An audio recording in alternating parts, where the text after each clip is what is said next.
For having me here. My name is Alex, and I'm the lead developer in the RedStone Oracles team, where we build oracles.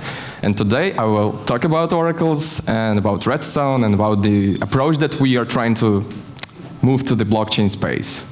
So firstly, let's start with what is Oracle. Probably you already know that Oracle is a service that connects blockchains with smart contracts with the data from real world. And this is a very important thing because the data allows much more use cases to be built on blockchains. So if you imagine a blockchain like a computer, like a trusted, decentralized, very secure and quite expensive computer, then oracles kind of connect this computer to the internet, because from the technological point of view, blockchain is very isolated. They just like run it as a black box, and the interactions with the blockchain is very limited. So oracles are very important, and thanks to oracles you can build multiple stuff like synthetic assets, lending protocols, derivative protocols, different kind of insurance, and yeah, it's like without oracles you just cannot build many things. And that's why oracles exist, that's why they're important, and that's why we are also here and trying to improve the oracles connection. What is actually RedStone trying to do? We try to improve this connection to the real world data so we can give more data, give it in a more cheaper way, and yeah, give it like just with higher frequency. You may have a question why just blockchain cannot be connected to the internet by itself, like a technology. Why blockchain nodes cannot query external APIs directly. So there are two main issues that would be here if you query the data from the blockchain nodes. The first one is the issue with determinism, because APIs would respond with different responses if you query it in different time, which is very probable. And this would cause the issue with determinism, because like different nodes would have different values, different outputs. And another issue is the security issue, because also like connection to more data is very, like, increases the risk. And that's why this design decision was taken that blockchain is not connected to the internet, and that's why oracles should be here just to make this connection. And there are oracles, like they are in the market for years, because thanks to them, like as I've said, lending protocols, synthetic assets protocols work. And currently, there are two main approaches that oracles use. The first one is called two-phase approach, where you query the data, and like the approach is called two-phase approach, where in the first step you kind of send a request to Oracle as a transaction, and then the Oracle node or multiple Oracle nodes send a response as another transaction to your request. And usually they also wait for a few blocks confirmations just to avoid forks. So yeah, this approach is quite flexible. You can query any data you want. You can query any URL you want. And you also can query only when you need this data, but unfortunately it's inconvenient because it breaks the execution flow. As a developer you need to handle this request and responses, and yeah, also as a user you don't have the result of your transaction right away. You should wait for these few blocks. Yeah, and also you have two transactions, which is just not really convenient. But there is a second approach called continuous price feeds or data feeds, which is based on the fact that Oracle nodes do the same job regularly. They push data to blockchains, save it in some Oracle smart contract state, and then any other consumer contract can query the data from this Oracle contract storage and just use it and trust, because like if the data is saved there, then probably they are safe, because this contract can also require data from multiple different Oracle nodes. And this approach is much more convenient because yeah, you just can query the external contract. It's very straightforward in smart contracts. But it's not scalable, unfortunately, because if you push the data to the blockchain all the time, it becomes really expensive and the costs grow really like fast. If you increase the number of data types, costs grow. If you increase the update frequency, the same thing happens. So it's great for very popular use cases, like Ether price, for example, which is used everywhere in almost in a lot of different contracts, then yes, it makes sense. But if you want some untypical data or not really popular data, or you want to update the data much more frequently, then this approach would not work for you. And yeah, we have the third approach that we are actually implementing, which is very similar to meta transaction approach. And the main difference is that our data providers in RedStone Oracles protocol do not push data to blockchains directly.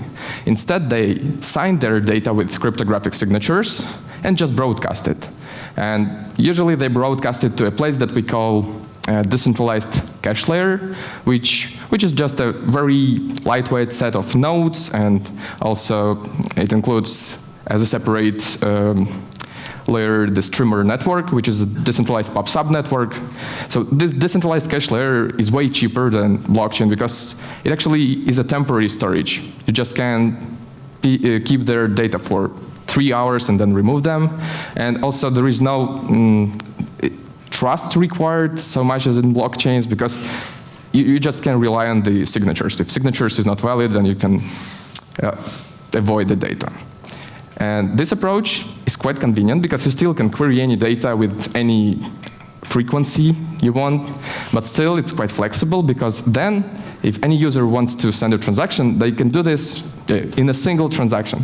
But they would require an additional step happening off-chain, which is querying the data from this decentralized cache layer and attaching to their transaction. So just to repeat, if a DeFi user wants to use a protocol which is connected to RedStone Oracles, then before sending a transaction, they query the data from this decentralized cache layer, encode the data as a very efficient bytes array, and attach to their transaction call data. Then all this transaction with the upgraded data is signed and sent to the blockchain. And on the on-chain side, our contract extracts the data, again from the call data, verifies if the signature was created by a trusted provider or providers, if the timestamp is not too old, and if yes, then this data is being passed to the actual DeFi contract and can be used there. So, for example, if you use a decentralized application which is powered by RedStone Oracles and you open the network tab, you will see that in the moment when you send a transaction that wants to use data, there are multiple requests that are being made to different locations, like to this decentralized cache layer. And then this data is attached to the transaction call data. As you see in this hex part, the end of this transaction call data is very similar to this signature because we attach both signature, all identifiers, values, and timestamp to this transaction. Another nice feature that comes with this design is that RedStone Oracles are cross-chain just right away by design because this decentralized cache layer is just a single place, and you can use these oracles on any target blockchain you want. Currently, we support EVM-compatible blockchains, and we have a special tooling for developers that makes the integration really smooth. So you just need to install RedStone EVM connector. This is the name of the library. And then you can extend your contracts with the price-aware RedStone contracts implementation. And you also need to slightly update your JavaScript code or TypeScript code with the contract proper. And this update really requires just 3 additional lines of code, but then all this magic happens under the hood. So anytime you call any function on your contract, you will fetch the data from this decentralized cache layer, attach it, serialize it, verify the signature also off-chain, verify the timestamp off-chain, attach the data to the transaction, and then send this upgraded transaction to the blockchain, where also all this magic will happen, where the signature will be verified, timestamp will be validated, and then, only then, the transaction or the data from the oracles will be passed to the actual contract. So as I've said, this RedStone cache layer consists of lightweight RedStone nodes and also streamer network nodes, which are independent and can be used like one without another. It's just like for redundancy or for data availability. Streamer network is a decentralized pub sub network, which is actually a very perfect match for this case. Yeah, and RedStone nodes are very simple, like web servers that actually save data, keep them for 3 hours, and also can serve this data to users. Yeah, and as I've said, target blockchains are the blockchain, like all VM-compatible blockchains that you can use. And we also have the referential implementation of RedStone nodes, which currently provide data for a lot of different types of data, just to demonstrate that it's possible. So if we talk about costs, it's very important to know that we put much effort into this verification part on this on-chain part, so that currently verification data in RedStone contracts is even cheaper than reading data from external contracts, so that data read costs are comparable, but now even cheaper than other Oracle's read costs. But the data storage cost, this is the coolest part here, because you don't need to pay for storage. Like this decentralized cache layer storage is way cheaper than blockchain storage, because blockchains just were not designed to store large sets of data. Maybe the Arweave blockchain is the only exception here, but usually it's not a good idea to store a lot of data on blockchains. It's just very expensive and isn't really important, isn't really required. So yeah, as I've said, we already provide different kinds of data for more than 1,000 assets from more than 60 sources. Yeah, and we do this for almost a year, and it works still, and the costs are really low comparing to other Oracle's costs. We provide data for cryptocurrencies, stocks, commodities, and just to demonstrate that it's possible. Yeah, here is the chart for Ethereum data feed, Ether price data feed. We recently added a new feature where you, as a developer, can customize your own data source using the pair of URL and JSON path. URL is like normal URL, and JSON path is a special language that kind of describes the transformation from JSON to some value in this JSON. In our case, numbers, because we provide numbers to blockchains. And we also have a production use case on Avalanche mainnet, which is called Delta Prime, and which is an under-collateralized lending protocol. And we provide data with 10 seconds update frequency, which is also like way more frequent than in other solutions. Yeah, this is Delta Prime. They use RedStone data for just to calculate solvency of their users, of their lenders. And if you want to learn more, or if you want to contact us to talk about integration, then you can go to redstone.finance. You can also email us at hello@redstone.finance, or join our Discord, which is actually maybe the best place. We're quite active there, and we'll be happy to help. And thank you very much, and I will be happy to answer your questions if you have some.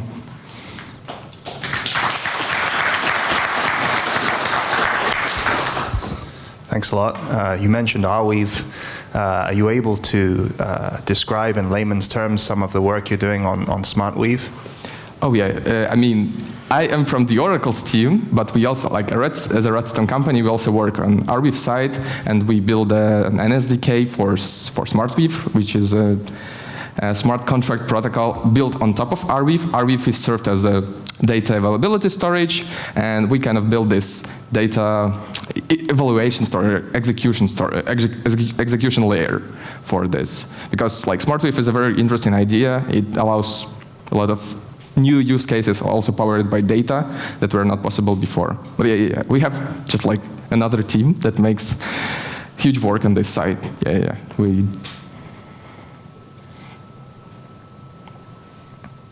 Do you have any other questions?